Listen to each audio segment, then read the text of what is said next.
ሰላም ጤና ይስጥልን አድማጭ ተመልካቾቻችን የካቲት 2017 ዓ.ም የተለያዩ መረጃዎችን ይዤ መጥቻለሁ። መረጃዎችን እየተከታተላችሁ አብራችሁ እንድትቆዩ በአክብሮት ጋብዛለሁ። አስተያየቶችን፣ ጥቆማዎችን እንዲሁም ደግሞ መድረስ ያለባቸው የምትሏቸውን ሀሳቦች ጥቆማ@ዜናትሜል.com ላይ ያደርሳችሁ ስለሆነ በእጅጉ ነው የማመሰግነው። በርካቶቻችሁ ጥቆማ@ዜናትሜል.com በርካታ መልእክቶችን ልካችሁልኛል። በእጅጉ ነው የማመሰግነው። እንግዲህ በዚህ ሰዓት ከያዝኳቸው መረጃዎች መካከል እንደተለመደው የግንባር ዝርዝር መረጃዎች፣ አገር አቀፍ ፖለቲካዊ፣ ዲፕሎማሲያዊ እንዲሁም ደግሞ አፍሪካ ቀንድ ላይ ኢትዮጵያና ኤርትራን በተመለከተ እንደዚሁ ዛሬም ተጨማሪ መረጃ አለኝ ከወታደራዊ እንቅስቃሴዎች ጋር በተያያዘ እነዚህን ጨምሮ በርካታ መረጃዎችን ወደ እናንተ የማደርስ ይሆናል። እየተከታተላችሁ እስከ መጨረሻው አብራችሁ እንድትቆዩ በአክብሮት ጋብዛለሁ። ጥቆማ@ዜናትሜል.com ባሻገር በሜሴንጀር፣ ቴሌግራም፣ ዋትሳፕ እንዲሁም ደግሞ በትዊተር እና በቲክቶክ የውስጥ መስመሮች መልእክቶችን ብትልኩልኝ ይደርሱኛል። እየላካችሁ ስለሆነ በእጅጉ ነው የማመሰግነው። እንግዲህ ከላካችኋቸው መልእክቶች መካከል ትናንት በቀረበው ዘገባ ጭምር እንደዚሁ ግብረ መልስ የሚመስል ጥያቄዎች ልካችኋል። ትናንትና በራያ አለማጣ ዋጃ ጥሙጋ ላይ የተገደሉትን አባትና ዲያቆናትን በተመለከተ የህዝብ ቁጣ አለ የሚል ዘገባ ተዘግቧል። የህዝብ ቁጣ ማለት ነው ከዚህ በላይ ምን ግፍና ሰቆቃ ሲፈጸም የሃይማኖት አባቶች እነሱ በዚህ ሁኔታ ሲጨፈጨፉ እያየ ዝም ያለ ምዕመን ምንድነው ጣፈንታው? ቁጣስ እንዴት ይገለጻል? የሚል ተጠይቅ ያለበት አስተያየት ልካችሁልኛል። አመሰግናለሁ። ያው በብስጭት የተላከ አስተያየት ነው።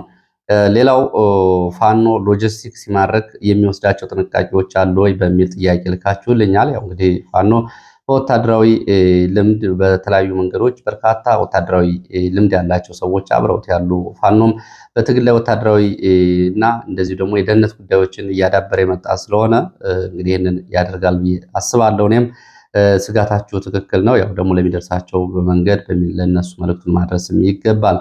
ሌላው የፋኖ ትግል አለመሰባሰብን በተመለከተ የፈጠረውን ክፍተት በተመለከተ ሰፊ ሀተታ ጽፋችሁልኛል። ያው እንግዲህ ይሄ በተደጋጋሚ የአንድነት ጉዳይ መሰረታዊ ነው የሚባለው ይህንን እንግዲህ በሀተታው ያሳያችሁትንም ሀሳብ ጭምር ችግሩን በደንብ ስለሚያሳይ ነው። ይህም መልእክት ደርሶኛል።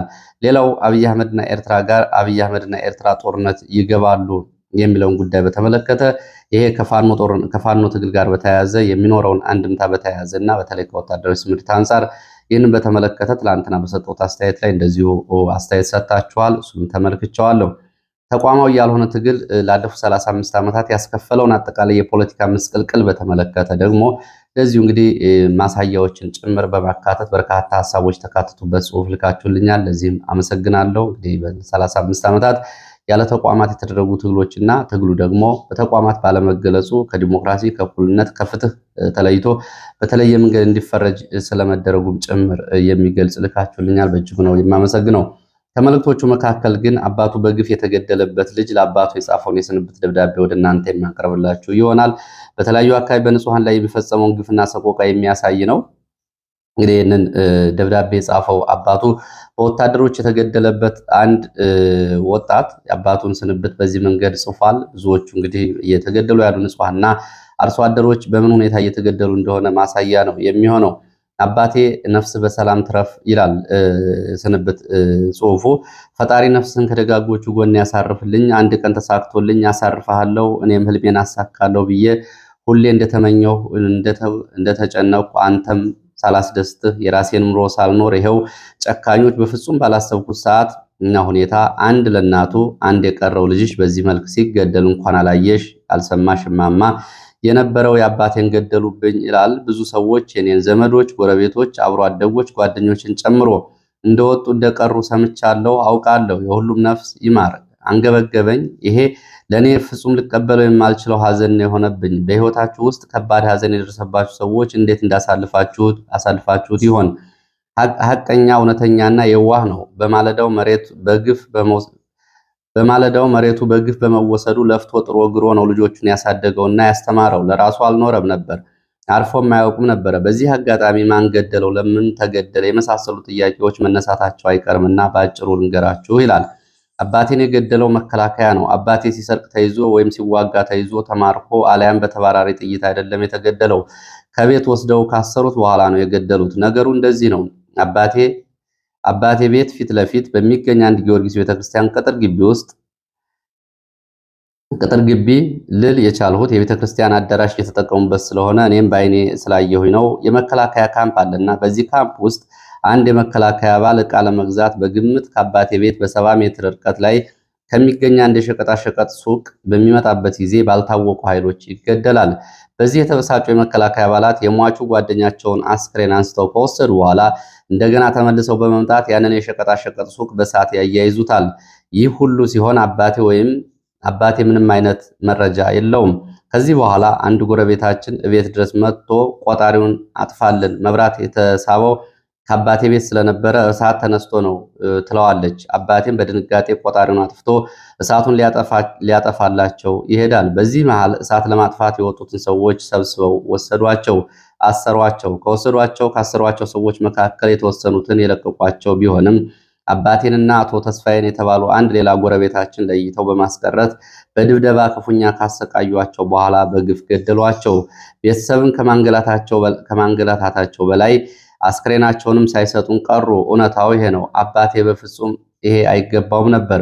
ያደረገው ነገር ጥፋት ቢኖር እንኳ አስሮ አስተምሮና አስጠንቆ መልቀቅ እየተቻለ የጦር ምርኮኞች እንኳ እንደዚህ በግፍ አይገደሉም። ቦታው በአማራ ክልል ምስራቅ ጎጃም ዞን ማቻከል ወረዳ አማኑኤል ከተማ ጎጃም ዱር ተብሎ የሚጠራው አካባቢ ነው። አባቴ ፍትህ እንዲያገኝ ሊረዳኝ የሚፈልግ መንግስትም ይሁን የግል የፍትህ አካል ወይም የመብት ተሟጋች ካለ በውስጥ ሊያወራኝ ይችላል። አለያም ከላይ የተጠቀሰውን አድራሻ በመጠቀም ማጣራት ይችላል።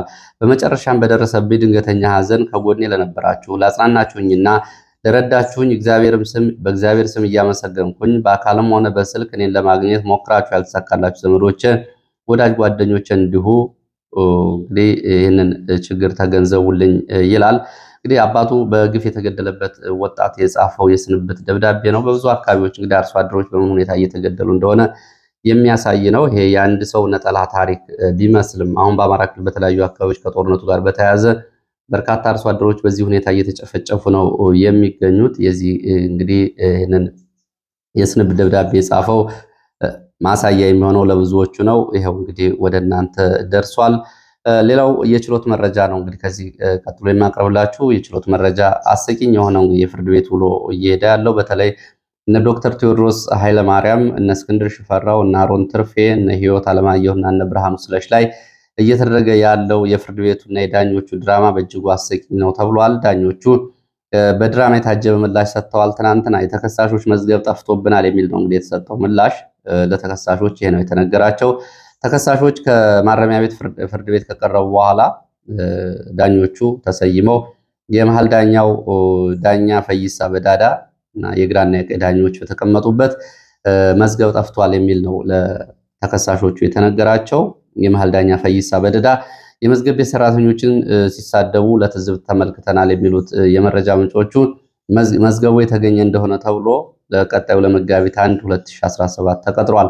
ከአሁን በፊትም እንግዲህ በነ ዶክተር ሲያውግቸው በነ ዶክተር ቴዎድሮስ ኃይለማርያም ክስ ላይ ሲዲ ጠፋብን፣ ካሴት ጠፋብን፣ ኮምፒውተር ተቃጠለብን በሚል የተለያዩ ማጉላላቶች እየተፈጸሙ ነበር። ይህም እንግዲህ አንድ ፍርድ ቤት ውስጥ መዝገብ ጠፋ ተብሎ ያውም የሽብር መዝገብ እስረኞች የሚንገላቱበት ሁኔታ ምን ያህል ድራማ እንደሆነ በደንብ ማየት ይቻላል። ያው የተለያዩ ሰበቦች የተፈጠሩ ነው። ዳኞቹ ነፃነት የላቸውም። ይህንን ጉዳይ የሚያዩት እንግዲህ ከጀርባ አቃቤ ሕግና የመንግስት ደህንነቶች ናቸው የፖለቲካ እስረኞችን ጉዳይ። ይህም በእጅጉ እንግዲህ ድራማ የሆነና በእስረኞች ላይ የተፈጸመ ያለ ግፍ ነው። የእስረኞች አስፈላጊውን ፍትህ እንዲያገኙ ሁሉም አካላት ሚናቸውን ሊወጡ ይገባል፣ ርብርብ ሊያደርጉ ይገባል። በተለይ የነፃና ገለልተኛ የሆነ ዳኝነት የማግኘት መብት በደንብ መረጋገጥ ያለበት ጉዳይ ነው። ከዚህ በላይ በግፍ ታስሮ ከመሰቃየት በላይ ሌላ መከራ የለም። ስለዚህ ሁሉም ዓለም አቀፍ ተቋማት በዚህ ጉዳይ ላይ እና አምነስቲ ኢንተርናሽናል፣ ሂውማን ራይትስ ዎች እና የተባበሩት መንግስታት ድርጅት የፍትህ ጉዳዮች ጭምር በዚህ ጉዳይ ላይ ጣልቃ እንዲገቡ ጥሪ ማድረግ ያስፈልጋል። ሌላው ከእስረኞች ጋር በተያያዘ በትላንትናው ዕለት ከቂሊንጦ ወደ ልደታ ፍርድ ቤት ሄደው ሲመለሱ የነበሩ እስረኞች አምልጠዋል ተብሏል። እንደዚሁም ደግሞ የተወሰኑ በጥይት ቆስለዋል ተብሏል። ከነዚህ ውስጥ እንግዲህ መከላከያ ምስክር ሆነው ከእስር ቤት ከሄዱት መካከል በደረቅ ወንጀል እና ከባድ የደረቅ ወንጀሎች ተከሰሱ ናቸው። እነ ዳግም፣ ያዕቆብ፣ ናቲ እና መሰረት የተባሉ ወጣቶች እዚህ ካመለጡትና ከቆሰሉት መካከል ይገኙበታል ተብሏል። ወደ መረጃዎች እቀጥላለሁ። ወደ መረጃዎች ከመቀጠሌ በፊት በነገራችን ላይ አማርኛ ቋንቋን በተመለከተ ቢቢሲ ያወጣው ዘገባ አለ። እሱን ዘገባ ላይ ያው ብዙ እንግዲህ አሁን እየተደረገ ያለው አንዱ የማንነት ትግል አማርኛ ቋንቋ ላይም ጭምር የተጋረጠውን ጦርነት አማርኛን ቋንቋ ለማጥፋት እየተደረገ ያለውን ጉዳይ አብሮ የሚያሳይ ስለሆነ ብዙዎቹ አጫጭር ነጥቦች ከዚህ ላይ ቢቀርቡ ለብዙዎቹ መልካም ይሆናል በሚል የተወሰኑ ነገሮችን ማለት ፈልጋለሁ። እንግዲህ በአማርኛ ቋንቋ የምታስተምረው ዶክተር ኤቫ ቮልካሶሬ የፖላንዳዊት ነች። እሷን በማነጋገር ቢቢሲ ረጅም ጽሑፍ ይዞ ወጥቷል። አማርኛ ቋንቋ በተለያዩ ዩኒቨርሲቲዎች ይሰጣል። አማርኛ ቋንቋ በአውሮፓ ውስጥ ትምህርት ሆኖ መሰጠት የጀመረው በአፄ ምኒልክ ጊዜ መሆኑን ነው እንግዲህ ዘገባው የሚያሳየው። በምኒልክ ጊዜ አማርኛ በአውሮፓ ዩኒቨርሲቲ ውስጥ ይሰጥ ነበር ከሚለው ዘገባ ውስጥ አሁን አማርኛ ቋንቋ በዓለም አቀፍ ደረጃ በዩኒቨርሲቲ ደረጃ ከሚሰጥባቸው ዩኒቨርሲቲዎችና ሀገራት መካከል ኔፕስ፣ ፓሪስ ፈረንሳይ፣ ሃምቡርግ ጀርመን፣ እነዚህ ከ100 ዓመት በላይ አማርኛ ቋንቋን ያስተማሩ ዩኒቨርሲቲዎች ናቸው። በኔፕልስ ዩኒቨርሲቲ አማርኛ ማስተማር የጀመሩት አፈወርቅ ገብረ ኢየሱስ ናቸው። እንግዲህ የመጀመሪያው ጸሐፊ ናቸው። ቦለድ ታስታውሳላችሁ። በ1890ዎቹ ነው እንግዲህ አማርኛ ማስተማር የጀመሩት በአድዋ ዘመን። አማርኛ በጀርመን ሃምቡርግ ደግሞ የተጀመረው እንደዚሁ በዚሁ ዘመን ነው።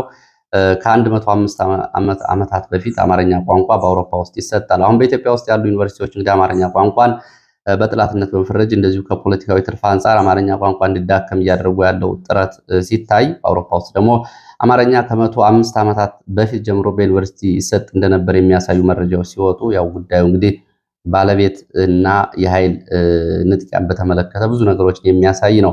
አማርኛ ቋንቋ እንዲዳከም ሆን ተብሎ ፖለቲካዊ ደባ እየተፈጸመበት እየተሰራበት ነው የሚገኘው። ይሄ ደግሞ እንግዲህ አማርኛን የሚናገረውና አማርኛን እንደ ሀብት የሚያየው የማህበረሰብ ክፍል የፖለቲካ ብልጫ ስለተወሰደበት ነው እየተደረገ ያለው። እየተደረገ ያለ የህልውና ትግልም እንግዲህ አንዱ የራስን ማንነት ቋንቋን ከመጠበቅ አንጻርም ተደርጎ ነው ሊታይ የሚችለው። አማርኛ ቋንቋ እንግዲህ ወደ አውሮፓ ሄደው ካስተማሩ ሰዎች መካከል መምህር ወልደ ማርያም ደስታ የሚባሉ የአንኮበር ሰው ይገኙበታል። በ1909 ዓ.ም ከአንኮበር ሃምቡርግ ሄደው ነው አማርኛን ያስተምሩ የነበሩት። እንግዲህ የአንኮበሩ ፕሮፌሰር በአውሮፓ ውስጥ አማርኛ በዩኒቨርሲቲዎች ቋንቋ ያስተማሩ ናቸው። ቢቢሲ በዘገባው ዶክተር ኤቫ ፖላንድ አማርኛን በማስተማር ላይ የምትገኘውን ፕሮፌሰር እንግዲህ እና ሌሎችን ዘገባዎች ነው ይዞ የወጣው። ዶክተር ኤቫ አማርኛን እንዴት እንደተማረች ከአውሮፓ እስከ አዲስ አበባ ዩኒቨርሲቲ ድረስ አሁን በዋርሶ ዩኒቨርሲቲ ውስጥ እንዴት እያስተማረች እንደሆነና አማርኛ ቋንቋን የምትገልጽባቸው መንገዶች ሁሉ የብዙዎቹን ቀልብ የሳቡ ናቸው። አጋጣሚ ነው የተማርሽው ወይስ አይደለም ተብሎ ለቀረበላት ጥያቄ ፈልጌው ነው የተማርኩት ብላለች። አማርኛ ቋንቋ ሲሰሙት እንደ ፏፏቴ ያለ ነው የሚለው አገላለጿ ደግሞ የብዙዎቹን ቀልብ የሳበ ነው። እንግዲህ ቢቢሲ ዘገባ ላይ ታነቡት ትችላላችሁ። ስለ አማርኛ ቋንቋ በዓለም አቀፍ ደረጃ ያለው ነው። አሁን እንግዲህ በቻይና፣ በካናዳ፣ በአሜሪካ፣ በአውሮፓ እና በሩሲያን ጨምሮ በተለያዩ ሀገራት አማርኛ ቋንቋ በዩኒቨርሲቲዎች እየተሰጠ ነው የሚገኘው። በሚያሳዝን ሁኔታ አንጋፋ አዲስ አበባ ዩኒቨርሲቲን ጨምሮ የተለያዩ የኢትዮጵያ ዩኒቨርሲቲዎች ደግሞ አማርኛ ቋንቋን ከዩኒቨርሲቲ ስርዓተ ትምህርት አስወጥተውታል። ይህ እንግዲህ ያው ለቋንቋው እንዳያድግ እንዳይስፋፋና የቋንቋው ማህበረሰብ እንዲዳከም ከሚደረግ ፖለቲካዊ ፍላጎቶች ጋር የተያያዘ ነው። ልታነቡ ትችላላችሁ። ወደ ሌሎች መረጃዎች ነው የሚሄደው። እየተከታተላችሁ ስለሆነ በእጅጉ ነው የማመሰግነው። ወደ ራያ አላማጣ እና ኮረም የሚወስድ መረጃዎች ላስከትል። በራያና አካባቢው ትላንትና እንግዲህ በቀሳውስት ላይ እየተፈጸመ ያለውን ግድያ በተመለከተ እንደዚሁ ደግሞ ከዚህ ጋር በተያያዘ በተለይ በአካባቢው ያለው የኮማንድ ፖስት አስተባባሪ የአካባቢው ገለልተኛ ሆኖ በፌዴራል መንግስቱ ስር ይቆያል የሚለውን የፕሪቶሪያውን ሰላም ስምምነት በመጣስ ለህወሓት ታጣቂዎችን አካባቢ እያስረከበው ነው ኮሎኔል አህመድ የሚሉት የመረጃ ምንጮቹ። ይህ በተደጋጋሚ የተዘገበ ነው። በተለይ ኮረም ከተማ አካባቢ ያለውን አጠቃላይ ሁኔታ በተመለከተ የህወሓት ታጣቂዎች የህወሓት የፖለቲካ አስተዳደር አካባቢውን ሙሉ በሙሉ እየተረከበ ነው የሚገኘው። እንግዲህ የአማራ ብልጽግና አስተዳደር ከዚህ የተባረረው የፌዴራል መንግስቱ የመከላከያና ፌዴራል ፖሊስ ይይዙታል ተብሎ ነው። እነዚህ እነ ኮሎኔል አህመድ ግን ለህወሓት ታጣቂዎች አካባቢውን አሳልፈው እየሰጡ ነው። ይሄ ነገና ከነገ ወዲያ ሊወጡት የማይችሉት ጣጣ እንደሆነ ነው መረጃዎቹ የሚያሳዩት። በዚህ መሃል ከተገኙ መረጃዎች መካከል በኮረም ከተማና ወፍላ ወረዳ ለህወሓት ታጋዮችና ልጆቻቸው ለተሰዉባቸው በሚል አዲስ መሬት ለመስጠት ቦታ እንቅስቃሴ እየተደረገ መሆኑን የታገለ የአካባቢ ሚሊሻ በአርሚ ደረጃ እስካሁን ያሉ እንዲሁም ደግሞ በዲዲአር ወደ ማገገሚያ ወይ ደግሞ ወደ ተሐድሶ ተቋም የገቡ 2013 ዓ.ም ወደ ትግል የገቡ የተሰናበቱ በትግል ወቅት ልጆቻቸው ሞቱባቸው ቤተሰቦች በሚል ከተማው ውስጥ አዲስ የህዝብ መሬት ለህወሓት ታጣቂዎች ለማደል እንቅስቃሴ የተደረገ ነው። ይሄ እንግዲህ አካባቢው አሁን በፌዴራል መከላከያ ስራ አለበት በተባለው ሁኔታ ነው። 02 ቀበሌን ሰብረው ገብተው የህወሓት ታጣቂዎች መዘጋጃ ቤት አድርገውታል። 01 ቀበሌንም ሰብረዋል። ከባለፈው 24 ጀምሮ ምንም አይነት ለተማሪዎች የሚጠቅም መጽሐፍት የሌለው ቤተ ንባብ የኮረም ኮማንድ ፖስት እንዲከፍቱ ፈቅዶላቸው አዳራሽ መሰብሰቢያ አድርገውታል። የታጣቂ ማስፈሪያ አድርገውታል። እንዲሁም ደግሞ የሲቪል ሰርቪስ ቢሮንም እንደዚሁ ከፍተው ወታደራዊ ስቴሽን አድርገውታል። የኮረም ቴክኒክና ሙያ ኮሌጅ እንደዚሁ መሰብሰቢያና ወታደራዊ ማሰልጠኛ ጣቢያ አድርገውታል። የወፍላ ምክር ቤትንም እንደዚሁ ሰብረው ገብተው የታጣቂ መቀመጫ አድርገውታል። የእነዚህን እንግዲህ በተለይ ባለፈው ሰኞ ከማይጨው የመጡ ሰው ይላሉ የመረጃ ምንጩ የፍትህ ኃላፊው መጥቶ በነበረበት ወደ ኮረም ከተማ የትግራይ የማይጨው ቀጠና የፍትህ ኃላፊ ፍርድ ቤቶች ስራ ይጀምሩ፣ ፍርድ ቤቶች ይከፈቱ የሚልና ግብር እንዲሰበሰብ ማቅጣጫ ተሰጥቶ ነው የሄዱት ብለዋል። በተጨማሪም በኮረም ከተማ የሚገኙ እንግዲህ ውዝፍ ብድር ያለባቸው ውዝፍ ዕዳ የታክስ የግብር ዕዳ ያለባቸው ሁሉ ለትግራይ ክልል እንዲከፍሉ እየተደረገ ነው። ቤት ለቤት እየዞሩ የታገለና ያልታገለ በሚል ህዝቡን እየመዘገቡና እያሰቃዩ ነው የሚገኙት። ይህ ግልጽ የሆነ እንግዲህ አካባቢውን ለህወሓት አሳልፎ መስጠትና የፕሪቶሪያውን የሰላም ስምምነት መጣስ እንደሆነ ነው የመረጃ ምንጮቹ የሚገልጹት። ከዚህ ጋር በተያያዘ ባለማጣ ከተማ እንግዲህ ትላንትና ከካህናትና ከመምህራን ጋር በተያያዘ የተፈጸመውን ግድያ በተመለከተ ኮሎኔል አህመድ በአካባቢው ለመከላከያ መረጃ ይሰጣሉ በሚል የራያ ሌላ ማንነት ጥያቄ የሚያቀነቅኑ የፖለቲካ ፓርቲ አባላትን መታወቂያ እየሰጠ ፋኖን የአማራ ማንነት የሚያቀነቅኑ ሰዎችን እንዲሰልሉ በማድረግ የመከላከያ ተባባሪ የመረጃ ሰዎች በማድረግ ነው። በዚህ መንገድ መታወቂያ ከሰጣቸው መካከል ኮሎኔል አህመድ፣ እነ መለሰ ከበደ፣ እነ ኢያሱ በርሄ፣ እነ አሸር ሙለታ እንዲሁም ደግሞ እነ ሐምዛ አህመድ ወይም ደግሞ ስዩም ቸኮለ ይገኙበታል። እነዚህ ሰዎች ናቸው ቤተክርስቲያን ውስጥ ፋኖ ገብቷል በሚል ዲያቆናትን እንዲጨፈጨፉ የተሳሳተ መረጃ በመስጠት የትናንትናውን አጠቃላይ ግድያ ያስፈጸሙት ነው የሚሉት የመረጃ ምንጮቹ። ለማንኛውም ራያ አካባቢ ያለው ሁኔታ አሁን ከቁጥጥር ውጭ እየወጣ ሙሉ በሙሉ አካባቢው ለህወሓት ተላልፎ እየተሰጠ ስለመሆኑ ይህን ቅሬታ አቅርበዋል። ኮሎኔል አህመድ የራያ ወሎ አማራ ማንነት አስመላሽ ኮሚቴ እና ከንቲባውን ጨምሮ የብልጽግና አመራሮች ወደ ራያ የሚመጡ ከሆነ ይዛችሁ አምጡልኝ፣ አስፈላጊ ግን እርምጃ ወሰዱ በሚል መልእክት ስለማስተላለፉም ነው እየተገለጸው። በአንጻሩ እንግዲህ ለህወሓት ታጣቂዎች የሚያደርገው ነገር እንዳለው ነው። ወደ ግንባር መረጃዎች አልፋለሁ። ወደ ግንባር መረጃዎች ሲሄድ ወደ ጋይንት ቀጠና ያገኘሁትን መረጃ ላስቀድም።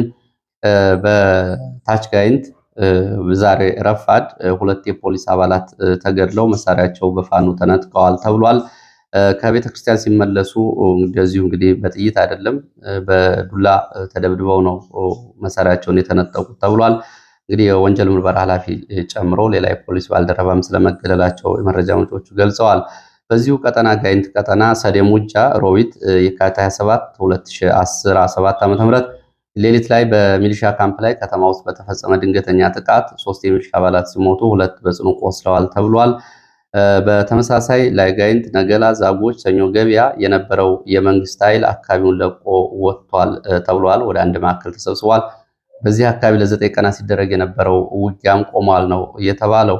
ስማዳ እንደዚሁ በሚያሳዝን ሁኔታ አርሶ አደሮች ተገድለዋል ተብሏል። የኳሳ ተብሎ የሚጠራ ቦታ 30 አርሶ አደሮች መሳሪያ አምጡ በሚል ከፍተኛ ድብደባ ተፈጽሞባቸዋል።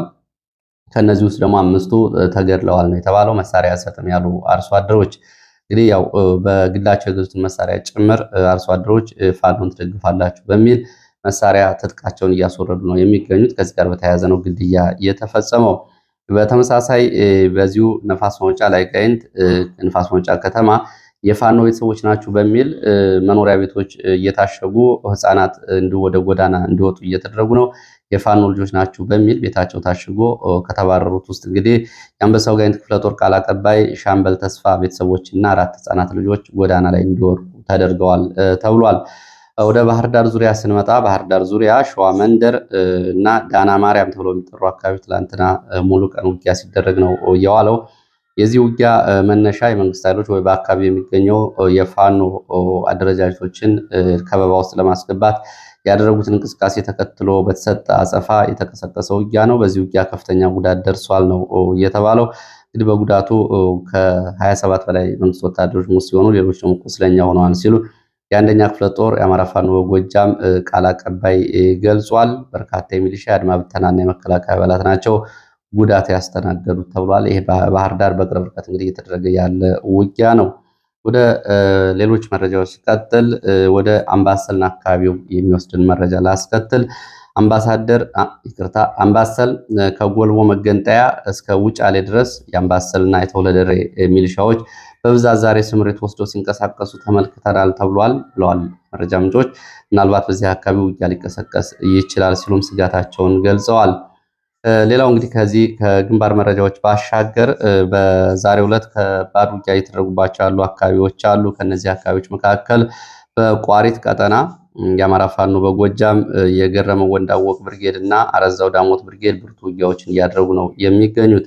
ለበርካታ ወራት በመንግስት ቁጥጥር ውጭ የነበረችውን ቋሪትና አካባቢውን ለመያዝ እየተደረገ ባለ እንቅስቃሴ ነው ከባድ ውጊያ የተቀሰቀሰው ተብሏል። ዝርዝር ዘገባውን በሌላ የመረጃ ሰዓት እንግዲህ ውጊያው እንደተጠናቀቀ የማቀርብላችሁ ይሆናል። ወደ ትግራይ ስንሄድ በትግራይ የአሲምባ ዲሞክራሲያዊ ፓርቲ ሰሞኑን በትግራይ የተቋቋመውን የጋራ ምክር ቤት አልቀላቀልም ወይም ደግሞ ከምክር ቤቱ ራሴን አግልያለሁ ሲል መግለጫ ሰጥቷል። የብሔረሰቦች በተለይ የአሲምባና አካባቢ የኢሮብና የኩናማ ብሔረሰቦች ውክልና የለበትም። የሃይማኖት ውክልናውንም ያረጋገጠ ያገለለ አይደለም። ስለዚህ በዚህ ምክር ቤት ውስጥ አልሳተፍም ሲል ነው ፓርቲው ይህንን መግለጫ እየሰጠው። እንግዲህ በዚህ የትግራይ የተቋቋመው የጋራ ምክር ቤት ውስጥ ከሰባት ቋሚ ኮሚቴዎች ውስጥ 4ቱ ቋሚ ኮሚቴዎች የተቃዋሚ ፓርቲዎች እንዲይዟቸው ነው እየተደረገው። በእነዚህ ውስጥ እንግዲህ የሳልሳይ ወያኔ፣ የአረና፣ የትግራይ ነጻነት ፓርቲ የቋሚ ኮሚቴ ሰብሳቢ ሆነው ነው በትላንትናው ድልድል የተደረገው። የአሲምባ ዲሞክራሲያዊ ፓርቲ ደግሞ ከዚህ ራሴን አግልያለሁ ብሏል።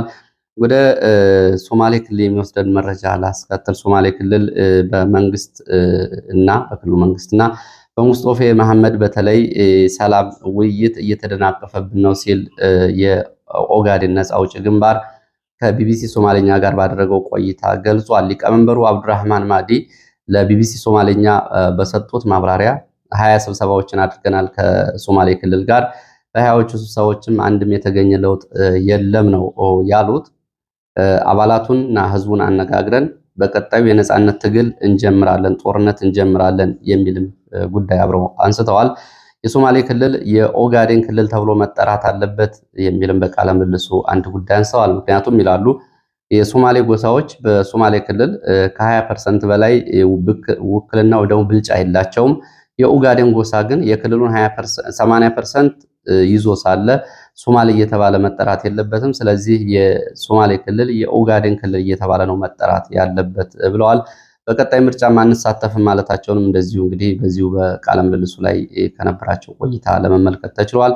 በቀጣዩ ምርጫ የማንሳተፈው እውነተኛ ዲሞክራሲ ስለሌለ ነው ብለዋል። እንግዲህ ከዚህ ጋር በተያያዘ ባለፈው ናይሮቢ ውስጥ በተሰጠ መግለጫ እና ጅጅጋ ውስጥ በተሰጠ መግለጫ በዚህ ጉዳይ ላይ የተለያዩ አወዛጋቢ ሀሳቦች ነበር ወጥተው የነበሩት። ናይሮቢ የተሰጠው መግለጫ 2018ን አስመራውን ስምምነት የአብይ አህመድ ስለጣሰ የሰላም ጥረቱን አደናቅፏል የሚል መግለጫ ነበር የተሰጠው። ከጅጅጋ ደግሞ ሌሎች የኦኤንኤፍ አባል ያሉ ሰዎች የኦጋዴን ነጻነት ግንባር ከመንግስት ጋር እየሰራ ነው የሚል መግለጫ ሰጥተው ነበር። አሁን እንግዲህ ሊቀመንበሩ አብዱራህማን ማዲ ግን ለቢቢሲ ይህንን ብለዋል። ወደ ኢትዮጵያና ኤርትራ በተመለከተ እንግዲህ ካሉ ዘገባዎች መካከል የኢትዮጵያና የኤርትራ ውጥረት አሁንም እንደቀጠለ ነው። ኤርትራ ሰሞኑን በተከታታይ ወታደሮቿን ከወታደራዊ ማሰልጠኛዎች ከምስራቅ፣ ከምዕራብ፣ ከሰሜን አካባቢዎች ወደ ደቡባዊ የኢትዮጵያ ድንበሮች እያስጠጋች ነው የምትገኘው። ሰናፈ፣ አዲቋላ፣ መንዲፋራን ጨምሮ በኢትዮጵያ ትይዩ ባሉ ቦታዎች በርካታ ኃይል እያስጠጋች ትገኛለች። ጸረ ድሮን የአየር መቃወሚያዎችን ጭምር ቴክኖሎጂዎችን እየተከለች በተንቀሳቃሽ ቦታዎችም እንደዚሁ ስምርት እየሰጠች መሆኗን ሰሞኑን የኤርትራ ፕሬስ ይዞት የወጣው ዘገባ ያሳያል። ዛሬ ደግሞ ከወደ ኢትዮጵያ በኩል የወጡ ዘገባዎች እንደሚያሳዩት በርካታ ኃይል እንግዲህ ከኢትዮጵያ መካከለኛው ኢትዮጵያ አካባቢዎች ከአዋሽ ከአፋር አካባቢ ወደዚህ ወደ ሰሜን ኢትዮጵያ ከፍተኛ እንቅስቃሴ ያደረገ መሆኑን ነው መረጃዎቹ የሚያሳዩት። እንግዲህ ጉዳዩ ወደ ጦርነት ያመራ የሆነው የሚለው አብሮ የሚታይ ነው የሚሆነው። ይህንን በተመለከተ የኤርትራ ፕረስ እንግዲህ የባህር መግቢያ በርና የባህር በር ባለቤትነትን በተመለከተ ሰፊ ማብራሪያ ለመስጠት ሞክሯል። በተለይ እንግዲህ ለኢትዮጵያ በሚል ይመስላል ጽሁፉ። የባህር በር መግቢያና የባህር በር ባለቤትነት ማለት ነው የሚለውን በቻፕተር ለማስረዳት የሞከረበትን ጽሁፍ ተመልክቻለሁ።